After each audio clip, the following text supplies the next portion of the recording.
Hello, happy to have you again. My name is Pamina Swainaina, CEO, Corporate Staffing Services. And today's topic, I want us to discuss beyond salary.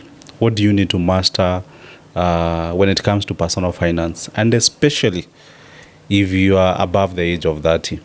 So I have been in the recruitment and HR consultants in our field for over 15 years. So I've interacted with many professionals. And we realize jobs help us to make a livelihood. They help us to get paid. I feel that personal finance is a topic, or it's an area that many professionals, even I myself, it's something that we need to improve on. So I'll start by looking at why is the age of 30 plus very important when it comes to personal finance management. There are various reasons. So number one, this is where life starts to get serious. So you're thinking of marriage, you're thinking of kids, you're thinking of having a house of your own, you no longer want to pay rent. And when it comes to your career, I would say these are your peak earning years, because the foundation you set in your 30s now will determine how your late 30s and even early 40s will be before you retire. So being able to understand and have a good handle when it comes to your personal finance management is really, really important. And the way I look at personal finance management, it's not about you being rich. It's not about making millions. It's about financial security. Yeah. And financial security is very, very important. And if you miss it, myself, I'm past my 30s. And when I look back, there are some moves, very good moves I made when I was in my 30s and have impacted in my 40s.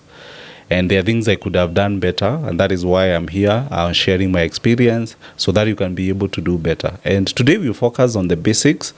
But I feel those basics are important because it's the foundation. If you don't have a strong foundation, then you're not going to succeed. And the thing with personal finance management is that if your finances are not working, there's a high likelihood that regardless of how qualified you are, regardless of what kind of employer you have, especially if they're a good employer, it will still affect your work output. And you find that you're not thriving. You're not doing as well as you could.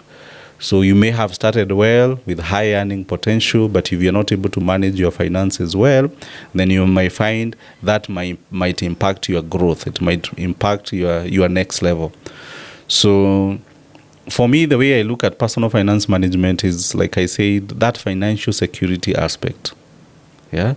So it helps you to say no to situations because you can be able to say no. You can be able to say no to a bad boss. You can be able to say no to an opportunity because you're not desperate. Yeah. So the financial security, it makes sure that you're empowered to be able to make decisions. So what are some of the things that you need to pay attention to, and what I've observed with many professionals? Number one, stop asking where your money goes.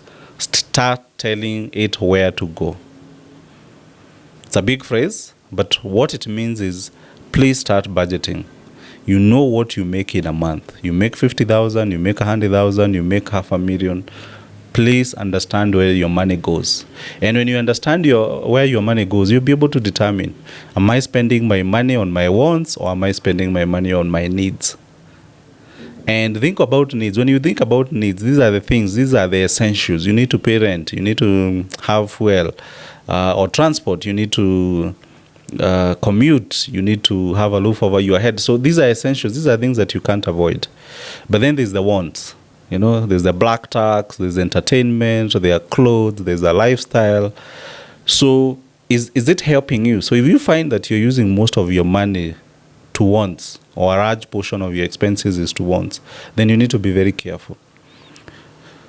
And if you don't have a budget, you're not going to realize how you use your money. So a lot of times what I see with professionals is this aspect of peer pressure. So me, because I hang out somewhere, you want to join, and you don't understand my background. You don't understand how I use money. There are people who, they don't pay rent. Their parents already have rentals. They are staying at their parents, what their parents built. You have rent. There are people who you are not at the same stage in life. So probably you have a family, them they are single. Yeah. There are people who their background allows them to have a certain lifestyle. They could be traveling out of the country. So it's not for you to envy them or try to catch up with them. No, it's for you to look at your situation and be able to ask yourself, am I living within my means? And am I doing things either to please others or it's because it's me who want to do? Yeah, so that's number one. Come up with a budget, see where your money is going. It's not for you at the end of the month being shocked that you don't know where your money went. Yeah. So advice number 2, think about an emergency fund. This is very important. So when you're in your 20s, you could do with 2 or 3 months as part of your emergency fund. Now in your 30s, I would highly encourage you, think about having savings or money that can take you even for a year. Bad things happen to good people. COVID comes and your organization is wiped out. And tomorrow, you don't have a source of livelihood. And yet you need to pay rent. You do fall sick. And the company will terminate you on account of you being incapacitated. How will you be able to survive? You could be having a sick relative, family, a sibling, someone that you can't ignore. How will you be able to come through for them? Yeah. So having an emergency fund that can be able to cover for you during these tough times will really help you, and especially with your mental well-being. One thing I find is most of us, when we don't have money, it also affects our identity. And you find the way you show up, you're not able to show up your best self. And that is why, have you ever wondered, when you don't have a job, it's very hard to get you a job. Why? Because people can be able to read desperation. So it's the same thing. If I have 1,000,000 shillings and my monthly spend is 50,000, I know I'm covered for 20 months. I know 1,000,000 shillings is a lot of money, but let's say you have 500,000. If you know whatever happens, you can be able to survive the next 10 months. I'm telling you, you'll be able to show different and you'll be having your confidence levels. Yeah. So it's very important. Emergency fund is not the only 1 or 2 months savings. I would highly encourage for you to max it out. And maxing it out means saving as much as possible.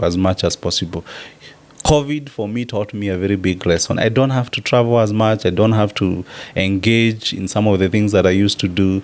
Life was still okay. I survived for that 1-2 years. In the whole of 20 and 2021, I survived. So for me, it was a big wake-up call on where I was using money and the need to channel that money into other uses, into other areas that can be able to be beneficial, such as savings and investments. And nowadays, we have a lot of information on where you can be able to put your money, both in the short term and the long term. So there's no excuse when it comes to information. There are so many channels out there educating us on personal finance. The third advice I have for you is don't save, invest. There's a very big difference between saving and investing. So when you think about saving, we are thinking about just parking our money in a bank account. And banks in Kenya are just, I don't have a fair thing to say about, because they'll give you 1% interest. And yet the rate of inflation is 7 to 10%. So it means the more time your money spent in a bank that will give you a loan at 17%, it's losing value. You're losing 7%. So I would highly encourage you then to invest. So think about money markets, think about you joining a circle. And these are institutions will give you a return of between 7 and 14%. So the money starts working for you as opposed to you working for your money. So it's good to have an emergency fund. That's where you have your savings, money that you can be able to access on a short notice. But beyond that, then, if you have some money, more money, then put it in an investment. And ladies and gentlemen, please, I want to warn you, I've seen this happen all the time. Those 50 by 100 plots that we are sold, they don't make sense. You park your money there, and it will be very hard for you to sell these plots. And when you have an emergency, let me tell you, the hardest asset to sell when you have an emergency is real estate. And you don't want to be taken advantage, because the minute people realize that you have an emergency, you are so desperate for money, there's a high likelihood you'll sell that asset at a loss. So as much as possible, I would highly recommend. My own experience, what I've seen is whenever I've invested in an asset that gives me money, whether it's the money market, whether it's those circle dividends, I always do better, because then the money is working for me, the asset is working for me, and not the other way around. Yeah, it's not to say that land is bad. No, land has its uses, but if it's not a productive land, you're not farming and selling produce, or you're not constructing your house, then you need to think carefully, and especially if you are in your beginning in your 30s. Yeah, so I believe if you do those three things: number one, having a budget where you stop asking where the money is going, and where you start now directing your money, and number two, having an emergency fund that can take you for the long term, not just 3 months, 4 months, but something that can work for you. And it doesn't matter how much you earn. Some of you will say, no, Paminas, I earn this low amount of money. No, I've seen instances of where, and this time when I was employed, I remember there was, I would say, a messenger. He had already constructed. Well, he was older than me, but this is someone who I was earning like 5 times his salary. And I even didn't have a family that time. But he was employed. He had a very low pay. I know he had his side hustles, but for me, it was a point of inspiration that someone at that low level was doing even better than I, who have degrees, and I used to have a higher salary and even a better job title. So be careful. Save as much as you can, and then invest whatever is left. Don't save. Don't save. Invest as much as possible so that the money can work for you. So thank you so much. So in your 30s, I'll leave you with this. It's not about you being a millionaire. No. It's about you having the financial security to be able to say no. When you have money in your pocket, you move different.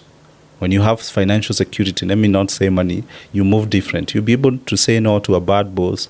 You'll be able to say no to a bad opportunity. Yeah? You'll be able to make better financial decisions.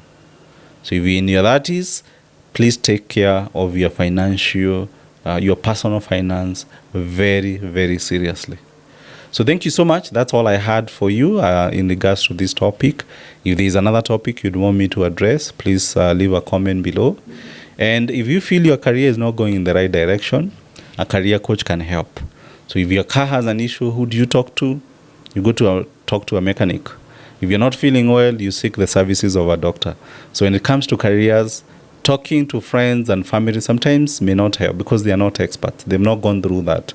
However, someone like me who's been in this field for over 15 years, I do have the expertise to help you.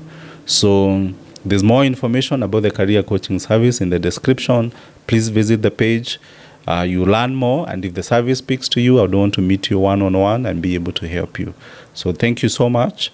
And for you to be notified of our next video, please do subscribe, and I look forward to catching up with you in the next video.